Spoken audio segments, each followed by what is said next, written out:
Saya, tuan-tuan perempuan, saya kadang-kadang saya suka berkawan dengan orang-orang macam penggali kubur. Saya orang Selangor tapi kahwin dengan orang Kelantan. Jadi macam mana tu? Kelantan lah juga, tapi Selangor lah, duduk pun Selangor, lahir Selangor. Bila kawan dengan balik Kelantan, jadi tukang-tukang orang-orang buat apa, yang gali kubur ni, saya suka pergi tanya. Orang Kelantan ni peramah. Pocik, jadi bila boleh kahwin orang Kelantan ni, boleh cakap Kelantan lah kan. Pocik, mana kita gali kubur ni, mana banyak tak jumpa pelik-pelik. Allah Ustaz, saya kan dah 20 tahun lebih, mana 20 tahun lebih menjadi penggali kubur. Dia kata, Ustaz, apa hak Nabi sebut, hak saya dengar dekat Ustaz royak dalam masjid tu, yang Ustaz bagi tahu dalam masjid, yang Ustaz cerita dalam kuliah-kuliah maghrib, kuliah subuh tu, yang tentang azab kubur tu, semua saya dah tengok. Nak kata ular, ada, saya jumpa dah ular. Nak kata kala jengking saya jumpa dah.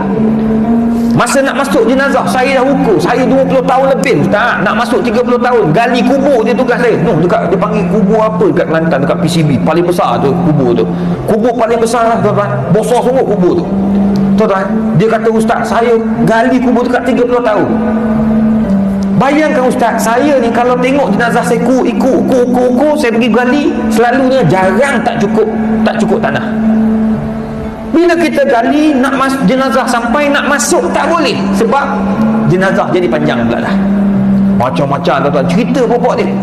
Tapi nak bagi tahu, itu yang Allah kata, fasalu ahla dzikri in kuntum la ta'lamun. Tanya orang yang pakar kalau kamu tak tahu. Saya tak pernah gali kubur.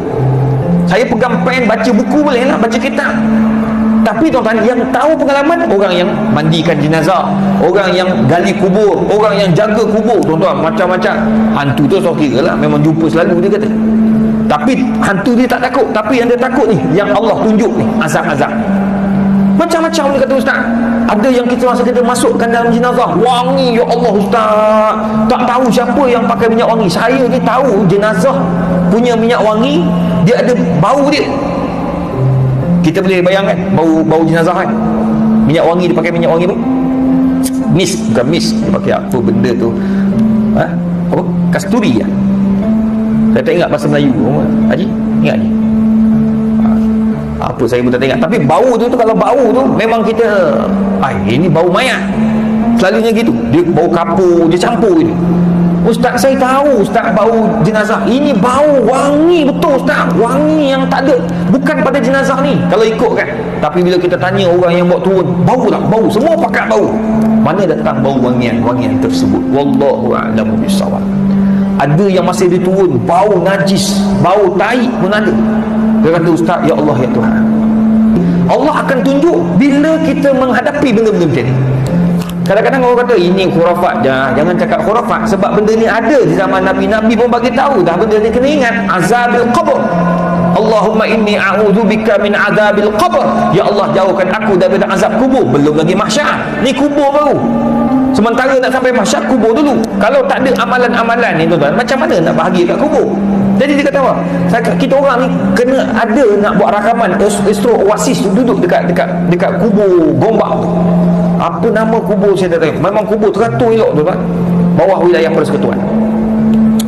Sepatutnya jenazah-jenazah yang tak dituntut ni, yang kena HIV positif ni, imam-imam muda ni kena mandikan semua. Dia kena pakai apa, alat tak boleh nak putus, tak boleh nak pecah tuan-tuan, sebab dia kena pakai plastik. Kalau pecah takut kena kat kulit yang luka ni, dia berjangkit HIV tu.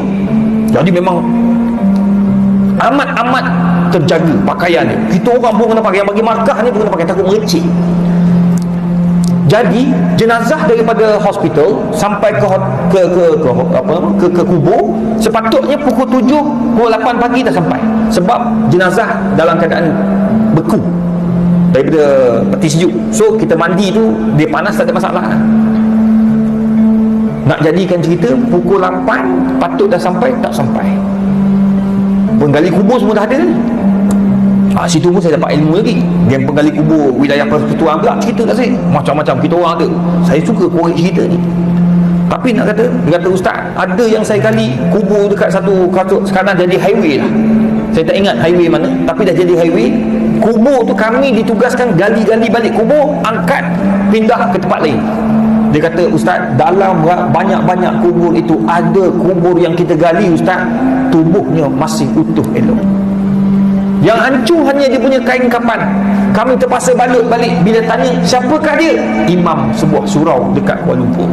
Tuan-tuan, siapa nak tahu? Tengok, Allah Ta'ala Maha Kaya. Allah Ta'ala ada juga yang dia gali, jumpa benda pelik-pelik pun ada, tapi nak, bukan nak mengaitkan jenazah, tapi nak bagi itulah realiti bila kita mati.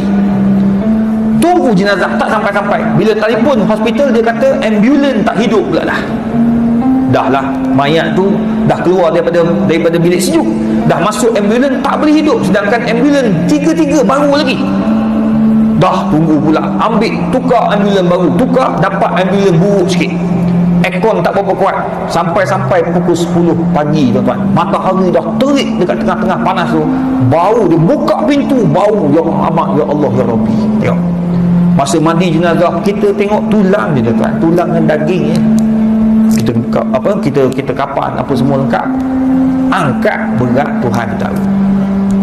Padahal tulangan daging, saya angkat kawan saya meninggal dunia, badan dia daripada saya dia 3 kali ganda. Kami angkat berapa orang, tak rasa macam ada jenazah dalam tu. Ada juga yang Allah tunjuk ketika itu. Itu sebabnya, tuan-tuan, jangan main-main. Benda-benda yang seperti yang berkaitan dengan syafaat dalam kubur kena beringat. Bila kita tengok benda-benda tu, hati kita akan rasa sedih, hati kita akan rasa lembut. Ya Allah, begini rupanya bila orang buat maksiat, mati dalam maksiat, walaupun tulang, beratnya hanya Allah saja yang tahu. Tidak ada ahli keluarga yang datang nak tuntut tuan-tuan puan. Sebab apa? Hidup mereka dengan penuh maksiat, mati dalam HIV positif, ada dadah dan macam-macam lagi, tuan-tuan, sampai keluarga tak mau tuntut.